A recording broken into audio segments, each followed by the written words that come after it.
This is Prowl 1701, and we're here to do a review of the Dark Liberator. This was a raffle prize I won, so this was a free saber. I won it in the first winter raffle of, let's see, got it in Guardian Blue with an Ultra Edge blade. This isn't a saber I think that I would have actually bought myself, but it has a couple things I really like about it, like the emitter. You can see the light shining through these holes in the emitters. The emitter is definitely my favorite part of this saber. You can see it right here. It looks really sharp. I like it. It narrows a little bit at the middle. It's kind of a choke point to hold it. And here's the pommel.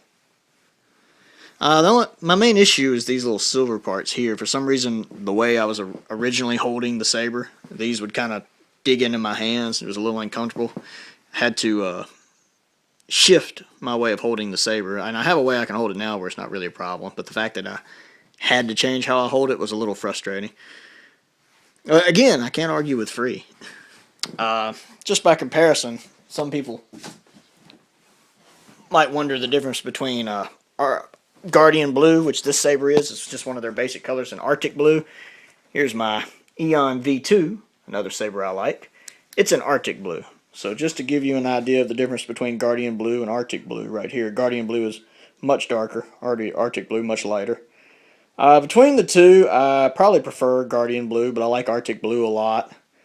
One of the main things I was disappointed about on my prize saber was the fact it was Guardian Blue. Guardian Blue is my favorite color, but I have several sabers already in Guardian Blue, so I kind of would have preferred a different color. So again, here's my Eon V2, another nice saber. Have a review out on it in Arctic Blue, but we'll cut that off and get back to the Dark Liberator. Give it a little look here. I'm gonna go ahead and hand the camcorder off and talk a little more about it. It's a stunt saber. It was a third place prize, so should have the lithium set up, I think. Ultra Edge blade. Some of my sabers you've seen have the mid-grade blade, which looks kind of silver when it's off. This is the Ultra Edge, which looks white when it's off. They illuminate differently. You can't really tell on camera, but if you see one in person, when the blades are on, they illuminate very differently. This one has a more full look. The whole blade kind of illuminates evenly instead of having a core effect, which a mid-grade has more. Again, you can see how I tend to hold the saber. I keep these two fingers kind of between the line here, and I do the same thing here. Like I said, I really had to train myself how to hold the saber to where these grooves didn't dig into my hand, because it can be a bit uncomfortable. Once I got used to it, though, it's actually a pretty nice saber. I do like it. It's not one I would have bought, but I'm kind of glad I got it. I love the emitter. I have a 36-inch blade on this right now, and if you've seen some of my other reviews, you know I prefer a 32-inch blade. A 32-inch blade is just, it's better balanced, it's more comfortable for me to use, and eventually I do intend to get a 32-inch blade and put it on this saber. I just don't have a spare one at the moment. It came with a 36-inch blade because it was a prize saber. And I can still practice with it. I really just kind of have to adjust how I instinctively swing it. The batteries are here. You just unscrew the pommel and pull it out. Now this one has the lithium ion setup. These are rechargeable batteries. All you have to do is take this strip of Velcro off, pop these batteries out, put them in a charger, and they'll charge right back up.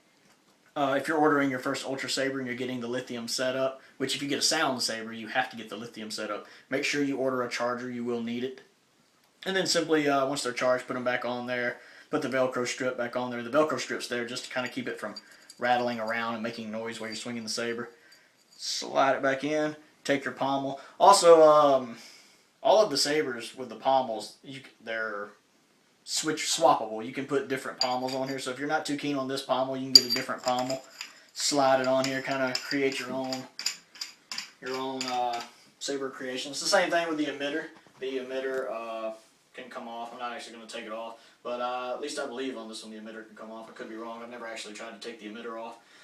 Some of their sabers, the emitters can come off. Some of their sabers, the emitters can't.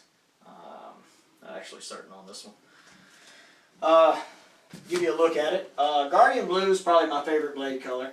The only reason I was disappointed with getting it on this one is because I have so many already. I have 5 or 6 Guardian Blue sabers, and that's really plenty on that. It's very bright. Ultra Sabers sabers are very bright. You can tell it illuminates really well. I can see everything behind me really well. I'd probably give this saber, I'd say a 70 out of 100. It's not one, again, I would have bought, but as a prize saber, I enjoy it. You can't ever argue with free. Ultra Sabers does these raffles, usually about 2 a season, 2 in the winter, 2 in the spring, 2 in the summer, 2 in the fall. So plenty of opportunities to buy a saber and get a chance to win a free one. I've been in several of their raffles and won in most of them. So again, 70 out of 100. This is the Dark Liberator in Guardian Blue, and thank you for watching.